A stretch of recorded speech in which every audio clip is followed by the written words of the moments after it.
पति पत्नी एक समान, भाई बहन एक समान, जेंडर जस्टिस, जेंडर इक्वालिटी लागू करने वाले पहले कौन है? सबसे पहले भगवान श्री राम। भगवान श्री राम के परदादा थे, उनका नाम था राजा रघु।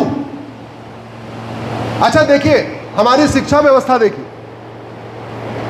हमारे बच्चे बाबर को जानते हैं, हुमायूं को जानते हैं, टीपू सुल्तान को जानते हैं, लोधी को जानते हैं, सारे विदेशी वहशी दरिंदे आक्रांताओं को जानते हैं। उन सभी दरिंदों के बारे में पढ़ा जिनके कारण हमारी माताओं और बहनों ने जौहर किया। उन सभी वहशी दरिंदों को जानते हैं जिनके कहने पे रजाकारों ने लाखों हिंदुओं को काट दिया। उन सारे वहशी दरिंदों को पढ़ते हैं जिनके कारण हमारे लाखों पूर्वज मारे गए। उन सारे वहशी दरिंदों को जानते हैं जिनके कारण भारत में बाल विवाह शुरू हुआ। भारत में बाल विवाह होता ही नहीं था, लेकिन जैसी हमारी बेटियां बड़ी होती थी वो उठा लेते थे, उनके डर के मारे भारत में बाल विवाह शुरू हुआ। हम उन वहशी दरिंदों के बारे में जानते हैं जिनके कारण भारत में रात्रि विवाह शुरू हुआ।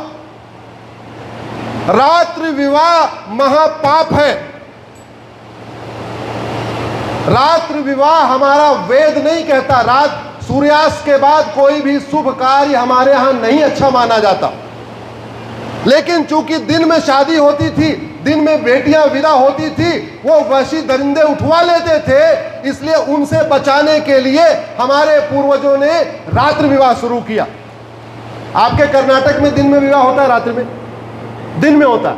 हाँ, अब समझिए जरा, क्या कारण है कि कर्नाटक, तमिलनाडु, महाराष्ट्र, दक्षिण भारत में दिन में विवाह होता है और हरियाणा, उत्तर प्रदेश, बिहार, बाकी उत्तर भारत में रात में होता? कभी सोचा आपने? जिन स्थानों पे मुगलों का कब्जा था वहां पे बाल विवाह शुरू हुआ और रात्रि विवाह शुरू हुआ। छत्रपति शिवाजी महाराज ने उन वहशी दरिंदों को महाराष्ट्र के बॉर्डर पे रोक दिया। वो कर्नाटक नहीं आगे बढ़ पाए, तमिलनाडु नहीं पहुंच पाए, इसीलिए कर्नाटक में और तमिलनाडु में दिन में विवाह होता।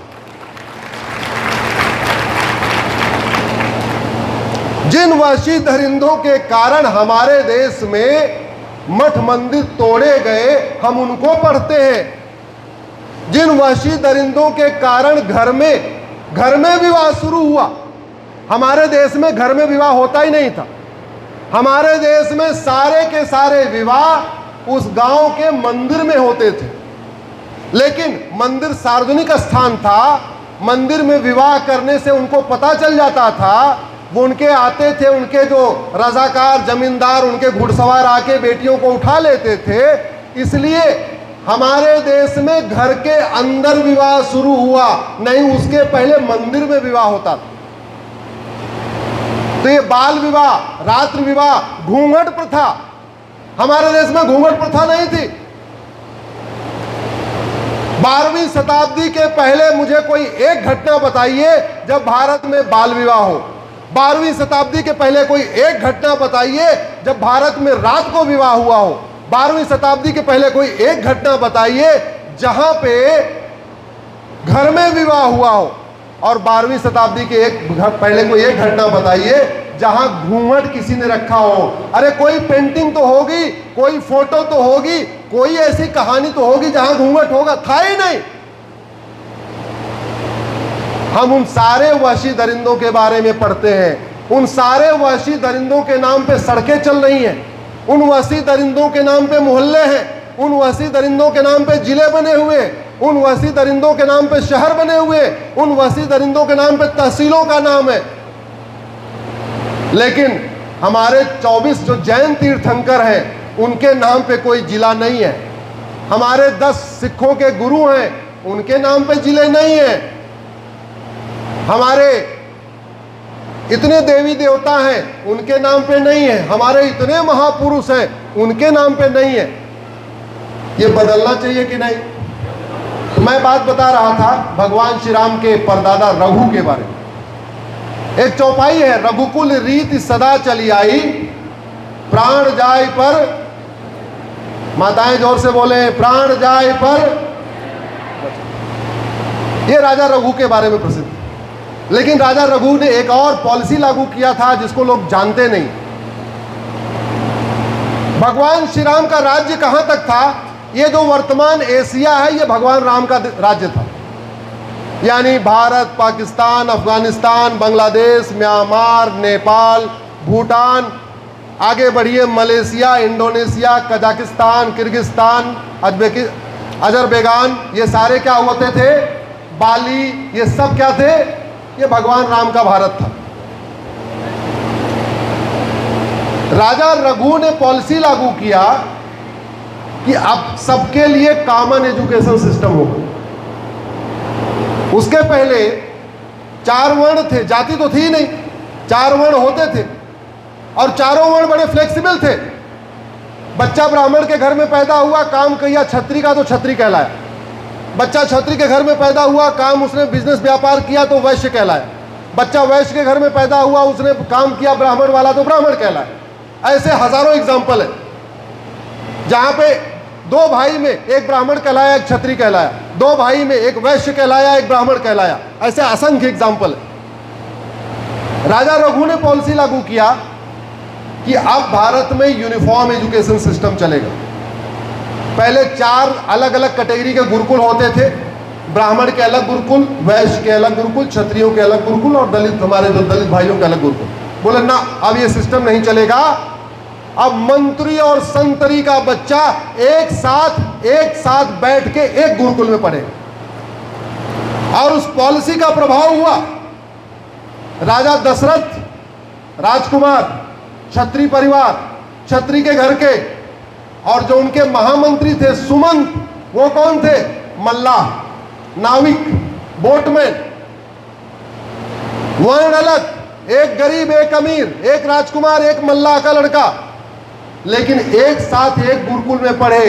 और साथ में गुरुकुल पढ़ने का फायदा ये हुआ, दोस्ती हो गई। और दोस्ती हुई तो जैसे राजा दशरथ, जब दशरथ जी राजा बने तो उन्होंने महामंत्री किसको बनाया? किसी क्षत्रिय को नहीं बनाया, सुमंत को बनाया, एक मल्लाह के बेटे को बनाया अपना महामंत्री, क्योंकि उनके साथ पढ़ा था।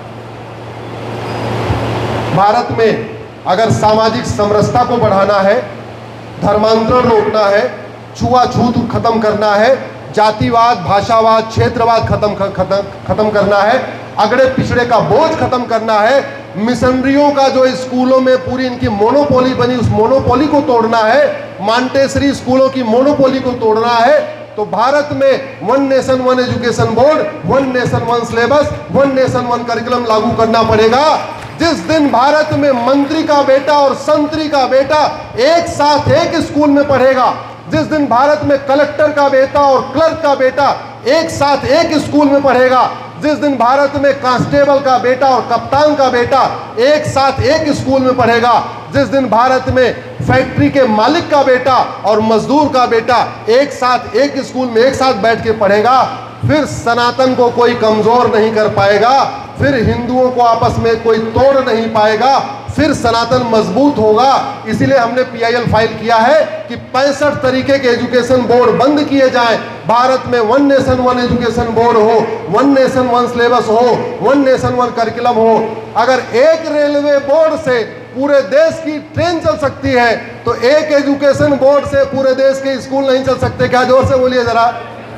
अगर 1 नेशन 1 टैक्स हो सकता है, अगर GST लागू हो सकता है, एक टैक्स से पूरा देश चल सकता है, तो 1 नेशन 1 सिलेबस नहीं हो सकता है क्या? 1 नेशन 1 करिकुलम नहीं हो सकता है क्या? हाँ, अपनी अपनी मातृभाषा में पढ़े। और एक बात और, अब समय आ गया है, ये जितनी समस्याएं दिख रही हैं उसमें एक बहुत बड़ा कारण इंग्लिश का है। इसलिए जब संविधान बन रहा था तो बाबा साहब अंबेडकर ने अंग्रेजी को कॉन्स्टिट्यूशन में शामिल ही नहीं होने दिया। संविधान में 22 भाषाएं लिखी हुई हैं, इंग्लिश शामिल नहीं है। आश्चर्य की बात है, लोग भारत के भाषाओं का विरोध करते हैं और अंग्रेजी बोलते हैं और अंग्रेजी का सम्मान करते हैं। संविधान की शपथ लेने वाले अंग्रेजों के रहनुमा एक बार संविधान का शेड्यूल 8 उठा के पढ़ ले, ये 22 भाषा में, अंग्रेजी कहीं है ही नहीं है। बाबा साहब अंबेडकर तो संस्कृत को भारत की राष्ट्रभाषा बनाना चाहते थे। बाबा साहब अंबेडकर ने तो प्रस्ताव पेश किया था कि संस्कृत को भारत की राष्ट्रभाषा बनाना चाहिए। उन्होंने कहा था अगर संस्कृत भाषा बचेगी तो भारत की संस्कृति मजबूत होगी। ये बाबा साहब अंबेडकर का कहना था। अब आज अलग बात है, ये जितने अंबेडकर के नाम पे दुकानें चल रही हैं, ये बाबा साहब अंबेडकर को 10% भी नहीं मानते, ना उनको जानते हैं, ना उनको पढ़ा है, और पढ़ा भी है उनकी कही हुई बात मानते ही नहीं। वो चाहते क्या थे? वो कहते, बाबा साहब अंबेडकर का कहना था कि दलितों का कल्याण तब होगा जब भारत में नशाबंदी होगी, शराबबंदी होगी, और इसीलिए उन्होंने संविधान में आर्टिकल 47 डाला। आर्टिकल 47 कहता है नशाबंदी, शराबबंदी होनी चाहिए। और शराब का ठेका कौन दे रहा है? जोर से बोलिए जरा। बियर बार कौन खुलवा रहा है? हुक्का बार कौन खुलवा रहा है? डांस बार कौन खुलवा रहा है? कैसीनो कौन खुलवा रहा है? ये संविधान की शपथ लेने वाले खुलवा रहे हैं। अब समय आ गया है हम लोग अपने जाति भाषा क्षेत्र से ऊपर उठे, आने वाले खतरों को भांपे। मैंने कुछ बातें आग्रह किया है, आप लोग अगर उसमें जो कर सकते हैं करें। आप लोगों ने इतनी देर सुना, मैं आप सबको धन्यवाद देता हूं, आप सबका आभार व्यक्त करता हूं।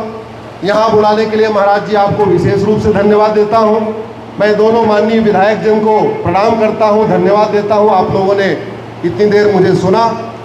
सभी यहाँ व्यापारी समाज के लोग बैठे हैं, सबको धन्यवाद देता हूं। सारी माताओं को विशेष रूप से प्रणाम करता हूं। जननी जन्मभूमिश्च स्वर्गादिव गरीयसी, माता और मातृभूमि स्वर्ग से बढ़कर है। अब एक बार आप लोग खड़े हो जाइए, एक मैं कुछ नारा लगवाता हूं, वो नारा आपको लगाना है, पीछे पीछे बोलना है, हमें चाहिए आज़ादी। हाथ उठा के बोलना है, हमें चाहिए गुलामी के नाम से। आवाज नहीं आ रही है, एक सुर में आवाज नहीं चाहिए, हमें चाहिए आजादी। जोर से, हाँ, गुलामी के नाम से, गुलामी के निशान से, गुलामी की कुरीतियों से, गुलामी की कुप्रथाओं से,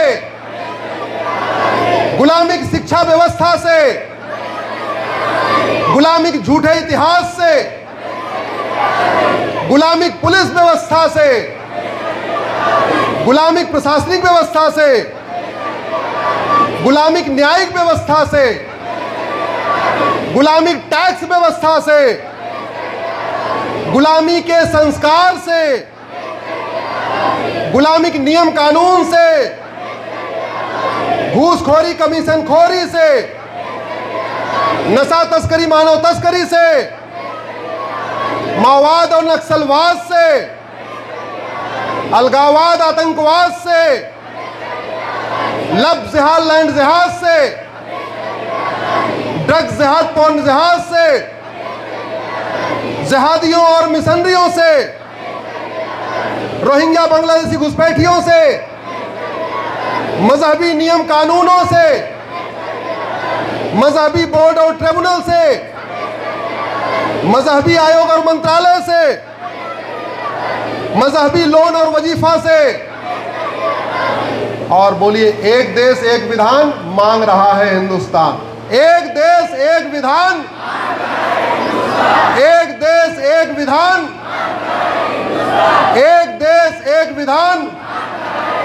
बहुत बहुत धन्यवाद, बहुत बहुत आभार। भारत माता की, भारत माता की, भारत माता की जय सिया राम, राधे श्याम। देखो, जय सिया राम अब छोड़ दो, चलेगा, मंदिर बन गया है, लेकिन अब मथुरा बनवाना है और काशी बनवाना है, तो गौरी शंकर राधे श्याम बोलते रहिए आप लोग। बहुत बहुत धन्यवाद, बहुत बहुत आभार। धन्यवाद अश्विनी जी।